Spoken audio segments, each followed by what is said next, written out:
La fumée des cigares enroulait ses volutes autour des lustres en cristal. Chiquet fit tourner son whisky dans son verre, adossé au bar en onyx de la villa de Kunle. Autour d'eux, les rires faux des héritières et des filles de ministres résonnaient comme un disque rayé. « Tu prétends pouvoir avoir n'importe quelle femme ?» Kunle claqua la langue avec défi. « Même la boulangère d'Agé, la grosse qui pue la farine ?» Chiquet sentit les regards des autres hommes se braquer sur lui. Il vida son verre d'un trait. « Je parie ton terrain de Lekki contre ma Bugatti que tu ne peux pas l'épouser pour 6 mois, » continua Kunle. Bien sûr, si le grand Chiquet a peur. Les rires fusèrent. Chiquet posa son verre avec un claquement sec. « Dans 3 jours, cette femme mangera dans ma main. Dans 1 semaine, elle pleurera d'amour. Et dans 6 mois. » Il se pencha, un sourire carnassier aux lèvres. « Tu me remettras les clés de ce terrain en t'excusant de m'avoir sous-estimé. » Le défi était lancé. Ce que Chiquet ignorait, c'est que ce soir marquait le début de sa plus grande chute et de sa seule vraie rédemption. Le soleil tapait dur sur le marché d'Agege quand Chiquet poussa la porte de la douceur d'Amina. L'odeur chaude du pain frais le surprit. Ce n'était pas désagréable. Derrière le comptoir, une femme aux bras robustes pétrissait une pâte avec une énergie qui fascina Chiquet malgré lui. « Bonjour, monsieur. Premier choix ?» Sa voix était chaude, sans la fausseté qu'il connaissait trop bien. Chiquet ajusta sa montre en or. « Tout ce que vous me conseillerez, madame. » Amina. Juste Amina. Elle lui tendit un petit pain doré. « Et c'est ça, spécialité de ma grand-mère. » Le tu le surprit autant que le pain encore fumant. Quand ses dents croquèrent dans la mie moelleuse, un goût de cannelle et de noix explosa dans sa bouche. « C'est incroyable. » Amina sourit, et Chiquet remarqua soudain comment ses yeux plissaient, formant des petites étoiles au coin, comment ses fossettes creusaient ses joues rondes, comment sa peau brillait de chaleur et de vie.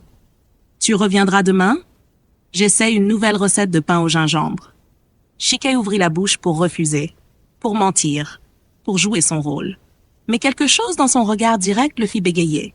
« Oui, certainement. » Chiquet revint le lendemain, et le surlendemain. Chaque visite inventait un nouveau prétexte, les croissants aux amandes, la tarte au citron, les biscuits à la noix de coco. Mais ce matin-là, la boulangerie était fermée. Une voisine lui apprit qu'Amina était au chevet de sa mère malade. Sans réfléchir, Chiquet se retrouva devant l'hôpital public, un bouquet à la main. La salle sentait l'antiseptique et la souffrance. Amina, assise près d'un lit, leva des yeux rougis vers lui. « Toi? Comment? » J'ai demandé à mes contacts. Il mentait. Il avait interrogé tous les commerçants du marché. « Comment va-t-elle? » Amina prit sa main ridée. « Le diabète. Les médicaments coûtent cher, mais... » Elle haussa les épaules avec une dignité qui serra la gorge de Chiquet. Sans un mot, il sortit son chéquier. Amina le repoussa avec violence. « Je ne suis pas une charité? Ce n'est pas de la pitié, c'est... » Chiquet chercha désespérément une excuse qui ne soit pas un mensonge. « Un prêt. Tu me rembourseras en pain au chocolat. » Leurs doigts se frôlèrent sur le chéquier. Pour la première fois depuis des années, Chiquet sentit son cœur battre trop fort. Et pour la première fois, il eut honte de son propre jeu. Les semaines passèrent, et Chi devint un habitué de la boulangerie. Ce matin-là, il aidait Amina à porter des sacs de farine lorsque sa chemise en soie se déchira sur un clou rouillé. « Regarde-moi ça !» Elle éclata de rire en voyant sa mine déconfite. Un milliardaire en guenilles. « Viens, je vais te recoudre ça. » Dans l'arrière-boutique, Amina enroula le fil autour de son doigt potelé. « Tu sais, ma mère adore tes visites. Elle dit que tu as un bon cœur sous tes airs de playboy. » Chic sentit une boule se former dans sa gorge. « Je ne suis pas celui que tu crois, Amina. » Elle tira sur le fil. « Ah bon? Et qui es-tu vraiment alors? » Le mensonge lui brûlait les lèvres. « Juste un homme qui commence à comprendre combien il a été stupide. » Amina posa son aiguille et le regarda intensément. « On a tous fait des erreurs, Chic. L'important, c'est ce qu'on choisit de faire après. » À cet instant précis, il voulut tout avouer, mais la sonnerie de son téléphone retentit. Kunle. « Alors, mon pote, toujours en train de jouer les âmes charitables? Le pari tient toujours, hein? » La nouvelle se répandit comme une traînée de poudre. Ce soir-là, dans un club huppé, Kunle annonça à qui voulait l'entendre « Chiquet a perdu son pari avec la boulangère. » Quand Amina arriva, pâle comme un linge, Chiquet comprit que tout était fini.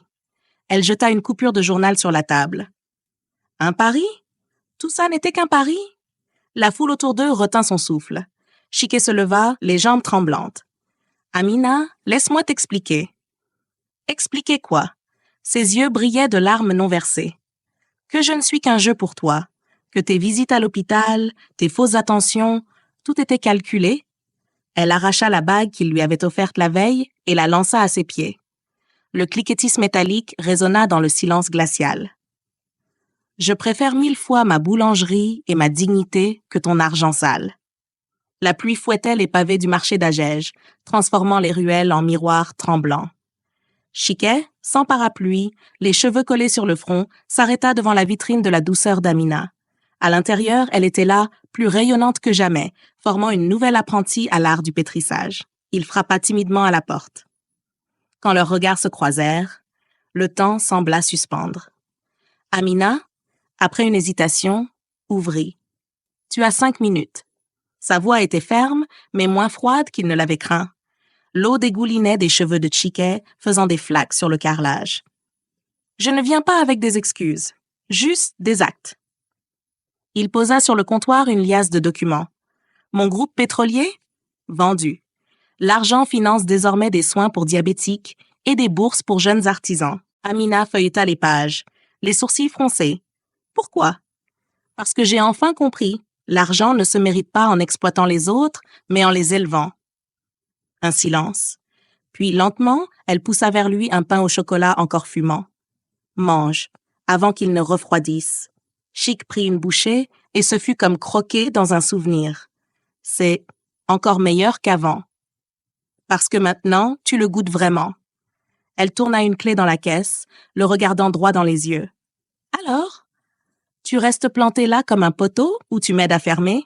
J'ai un nouvel hôpital à visiter et ils ont besoin de pain pour les patients. » Dans son sourire, Chiquet vit bien plus qu'un pardon, une promesse, celle de reconstruire, ensemble, quelque chose de vrai. Cette histoire nous rappelle une vérité essentielle. L'amour ne se joue pas, l'amour se mérite. Chiquet a dû perdre tout ce qu'il croyait précieux pour gagner ce qu'il était vraiment. Si cette histoire t'a touché, abonne-toi à la chaîne Histoire et Sagesse africaine pour ne manquer aucune de nos histoires. Dis-nous en commentaire, peux-tu pardonner un mensonge si la personne change vraiment?